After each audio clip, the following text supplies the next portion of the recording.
Hey Scrappy Peeps, it's Suzanna here today to share a video with you.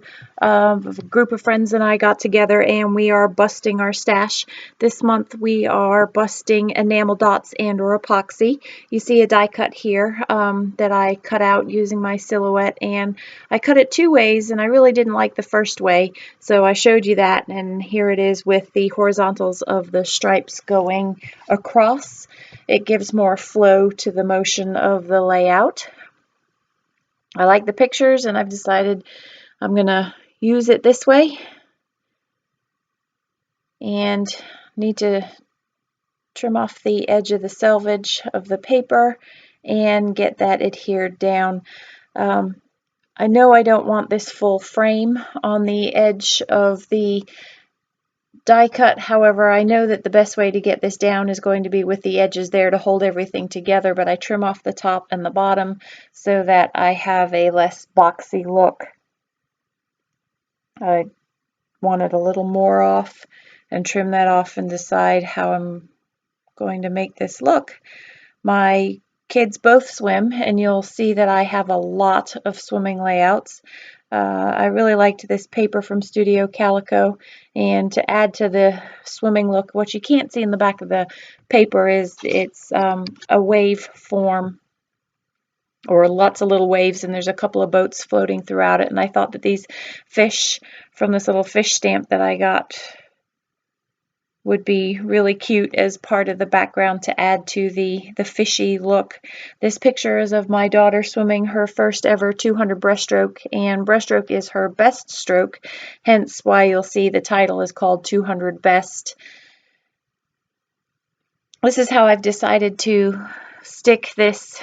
These digital cut files can be really difficult to get onto paper, and so I use my Martha Stewart glue pen to stick a bunch of glue on the back, and I know I don't want it stuck all the way through, because once I stick down the centers of this, I'm going to go in with my scissors and trim off the edge, which you'll see me do here because I really just don't want that boxy look to it.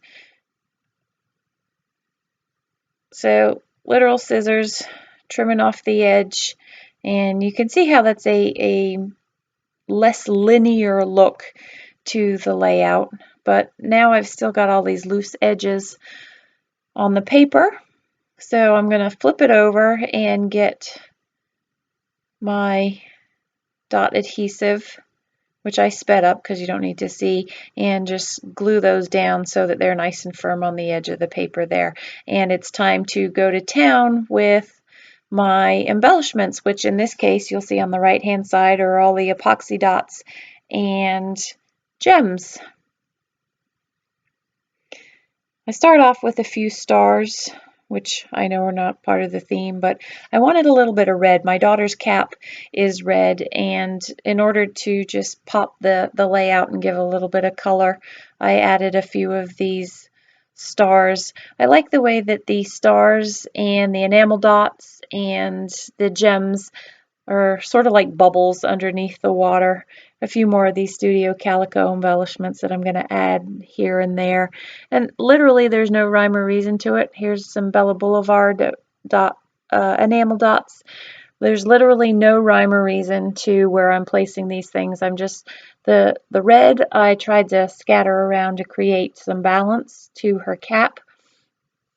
And then the rest of these embellishments I'm just literally putting hither and thither. I do have hearts, I have stars, and you can see that there's a heart on that right hand side. It's a chipboard heart, I believe, from Studio Calico. I eventually end up taking that off because I decided to just stick with the theme of stars and circles, because adding the hearts in just made it a little too busy for me. So I've used Bella Boulevard, I believe that's some Kaiser Craft, and they all came in a line, so I had to use my scissors to cut them apart a little bit. And I've gone pretty deep into the stash, and I think I even have some pebbles, I think they might be, and I use a lot of Doodlebug. These are just some Simple Story stickers that I just wanted a little bit more visual interest. That one says, wow, this was her first 200 breaststroke swim, and she did a phenomenal swim. This was at a travel meet in Greensboro, North Carolina, which I eventually put on with letter stickers, which I don't think I actually show in this video. And as a 10-year-old, that's not a normal event for the 10 and unders. It's usually the 11 and 12-year-olds that swim that, but this was her first opportunity to swim it, and she actually made it back to finals and dropped even more time in finals that same day, later that evening. So this is a pretty special layout for remembering that. I'm just using my my Scotch glue, liquid glue, to glue down the Studio Calico embellishments and the things that didn't have adhesive to the back of them. And you can see where I've taken off that red heart. There was too much red. I just wanted the trio of that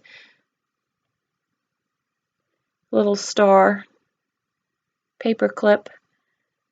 And I had a couple of pieces of blue that complemented the paper, and I thought that I would do a lot of paper layers underneath, but I ended up just settling with nothing really, because there's a lot going on with the movement of the waves and all of the bubbles and the stars that I've put into the wave movement. So I just stick with what I've got, and I have these thickers that I put my title in, and 200 best to play on words for breaststroke, and best being her best stroke. And to tie in the letters, I used a few of the stars, other things that I found in the letter collection, to just pull that little extra bit of glitter in throughout the rest of the layout.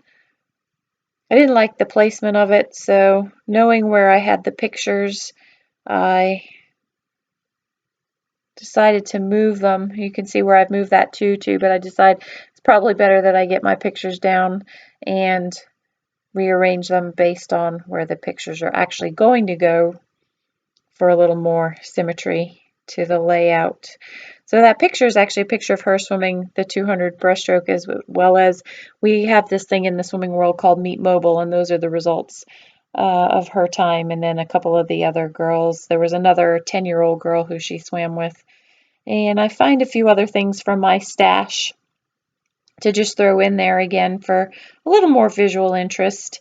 I had initially thought that I would write the story along the lines of that silhouette cut, but it was a little too distracting to me. So I decided a few more hints of red here and there would look good. And what you don't see here is that I tucked in a tag on that right hand side, and that is where the journaling is, because I had quite a lengthy story that I wanted to tell. I put an M on that enamel dot for Mia, and we're going to call that done. Here's a couple of close-ups. From here, you're going on to Laura's blog. There are a few other ladies after me, and hopefully you've seen a few other stash busting videos before you got to me. If you have any questions, please do leave them, and thanks for joining us this month. Take care.